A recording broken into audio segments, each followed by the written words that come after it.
तर 10 फेब्रुवारीला अंतरवाली इथं मी त्याची अंमलबजावणी व्हावी म्हणून कठोर आमरण उपोषण सुरू करण्याचा आज निर्णय घेतलाय।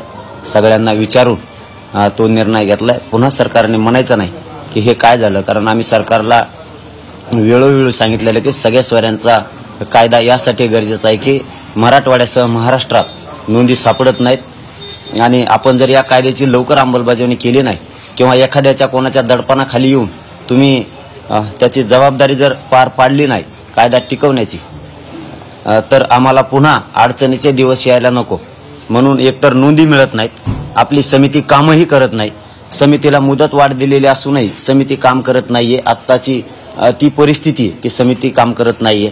नाविलाजास्तव तुम्हाला त्या कालच्या सगळ्या सोयऱ्याच्या आदेशाची आपण अंमलबजावणी तातडीने करून ते सगळ्या सोयऱ्यांना ज्याची कुणबी नोंद मिळाली त्याच्या सगळ्या सोयऱ्यांना प्रमाणपत्र वाटप। अमृत नोनी आर्थो प्लस ये एक प्रूवन फॉर्मूला है। इसमें मौजूद नोनी फल के गुण और आयुर्वेदिक जड़ी बूटियां शरीर को जरूरी पोषक तत्व देने के साथ साथ हड्डियों और जोड़ों के घिसने, उनमें होने वाले सूजन और दर्द को रोकने में मदद करता है। दर्द मुक्त जीवन के लिए अमृत नोनी आर्थो प्लस होणं अत्यंत आवश्यक आहे आणि त्याच्या परिवाराला पण ज्याची नोंद मिळाली त्याच्या परिवाराला पण। म्हणून आजच आपण 10 फेब्रुवारीचा निर्णय घेतलेला आहे की तुम्ही उद्यापासून अंमलबजावणी करा, नसता त्या कायद्याची अंमलबजावणी व्हावी आणि तो कायदा मराठा समाजासाठी कायमस्वरूपीचा असावा यासाठी आमरण उपोषणाची आज आपण रायगडाच्या पायथ्याहूनच घोषणा करतोय। आपण दुसरी गोष्ट अशी की तिसरी गोष्ट अशी या 2 अंमलबजावणी, तिसरं आमरण उपोषण आणि चौथा की आपण ज्या केसेस मागे घ्यायचं अंतरवालीसह महाराष्ट्रातलं ठरवलंय, आणखीनही 4 दिवस उलटून गेले तरीही झालेलं नाही, कारण तुम्ही तिथं तातडीनं तात्काळ शब्द वापरलेला आहे। तात्काळ याचा नेमका अर्थ काय, कारण तुमचे वेगळे वेगळे सरकारच्या माध्यमातून स्टेटमेंट येतात, त्यामुळे आम्हाला नेमकी तुमची भूमिका काय ही कळत नाहीये। म्हणून त्याही तुम्ही 10 फेब्रुवारीच्या आत मागे घ्याव्यात सगळ्या, नसता आमरण उपोषण त्यासाठी सुरू राहणार आहे। चौथा मुद्दा आहे की हैदराबादचं जे गॅजेट आहे ते आणखीनही समितीनं 4 दिवस झाले तरी स्वीकारलेलं नाही। हैदराबादचं गॅजेट आपण स्वीकारू असं सांगितलेलं आहे, कारण मी आज जी माहिती घेतली दिवसभरात रायगड चढताना जिथं जिथं रेंज येईन तिथं तर ह्या गोष्टी झालेल्या नाहीत। आणि प्रमाणपत्र सुद्धा जे सगळे सोयऱ्यांच्या बाबतचा कायद्याची तुम्ही मला सांगितलं होतं तिथं की त्याची प्रक्रिया लगेच सुरू होणार आहे, त्याची अर्ज दाखल झालेली असतानाही प्रक्रिया सुरू झालेली नाही। मी आत्तापर्यंत माहिती घेतलेली, आत्तापर्यंत म्हणजे 5:30 वाजेपर्यंत आत्ता त्याचे नुसते अर्ज स्वीकारलेत, त्याचं पुढं काही होत नाही। त्यामुळं चौथा मुद्दा सांगतोय की हैदराबादचं गॅजेट आपण हे आणखीन 1884चं स्वीकारलेलं नाही समितीनं, ते तातडीनं स्वीकारून त्याला शासकीय नोंदीचा दर्जा दिला पाहिजे। बॉम्बे गव्हर्नमेंटचं आपण गॅजेट स्वीकारलेलं नाही। 1884ची जनगणनाही आपण ती स्वीकारावी, कारण शिंदे समितीकडे देणं ते अत्यंत आवश्यक आहे। 1902चं गॅजेट किंवा जो दस्तऐवज आहे तोही आपण घ्यायला पाहिजे, तोही घेतला नाही।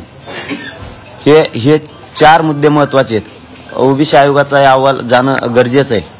सगळे सोयरे हा जी आपण अध्यादेश राजपत्रित अधिसूचना दिल्या ते टिकवण्याची जबाबदारी सरकारची। एकीकडून आम्हाला सांगायचं ते टिकवलं जाणार आहे आणि टिकणार आहे, त्याला तर आम्ही आता काहीच होऊ देत नाही, त्याच्यात तर काही चिंता असण्याचं कारण नाही, कारण त्यात गोरगरिबांच्या मराठ्यांच्या पोरांचं कल्याण त्या अध्यादेशात त्या कायद्यात झालेलं आहे। एकीकडून म्हणायचं आम्ही केंद्रापर्यंत जाऊ, म्हणजे तुमच्यातच 2 भूमिका असल्याची भूमिका आम्हाला सरळ दिसती। त्यामुळे सगळ्या सोयऱ्यांचा अध्यादेश हा सगळ्यांनी मिळून काढलेला आहे, त्याच्या सह्याचं पत्र सुद्धा आमच्याकडे, तेही आम्ही 10 तारखेला मीडियाच्या बांधवाकडे देणार आहे। कारण तुम्ही एकीकडून सगळ्यांनी मिळून सगळे सोयऱ्यांचा अध्यादेश काढायचा आणि दुसरीकडून म्हणायचं आम्ही केंद्रापर्यंत सुद्धा जाऊ। एकीकडून ओबीसीला असं बोलायचं आणि दुसरीकडून असं बोलायचं। फक्त याचबरोबर माझं मराठा समाजाला आता एक 7वं आव्हान, हे 6 मुद्दे याच्यासाठी 10 तारखेला आमरण उपोषण सुरू होणार आहे, कारण राज्यातला एकही मराठा आरक्षणापासून वंचित नाही राहिला पाहिजे। याच्यासाठी हे आमरण उपोषण 10 फेब्रुवारीला पुन्हा सुरू होणार आहे। सरकारच्या हातात आणखीनही 10 दिवस आहेत, त्यांनी ती अंमलबजावणी करावी। 15 दिवसाचा त्यांचा वेळ आहे, तो पूर्ण होतोय 9 तारखेलाच। त्याच्यामुळं 10 तारखेला आम्ही आणखीनही गडबड करत नाहीत, पण आम्ही मराठा समाजाच्या फायद्याच्या पुढे दुसरं सहन करू शकत नाही। म्हणून सरकारला आणि मराठा समाजाला विनंती आहे की ज्यांच्या नोंदी सापडल्यात त्यांनी तातडीनं त्यांच्या परिवारातले जे नातलग येते त्यांचे अर्ज दाखल करा अर्ज दाखल केल्याशिवाय तुम्हाला प्रमाणपत्र मिळणार नाही. सगळ्यांनी प्रमाणपत्र काढून घ्या. सगळ्या सोयऱ्यांच्या कायद्याची अंमलबजावणी करण्याबाबत मी खंबीर आहे. त्याची मराठा समाजाला काळजी करण्याची आवश्यकता नाही. मराठा समाजातल्या घराघरातल्या मराठ्यांना मराठवाड्याचं आरक्षण मिळाल्याशिवाय मी एक पाऊलही मागे सरकणार नाही. तुम्हाला मागेही शब्द दिला होता, आत्ताही दिला. मी आंदोलन कसल्या स्वरूपाचं ते थांबवलेलं नाही आणि थांबवणार सुद्धा नाही. मराठवाड्यात काही नोंदी सापडतात, काही ठिकाणी जळीत ही, काही ठिकाणी दस्तावेज सापडत नाहीत असं म्हणलं जातं.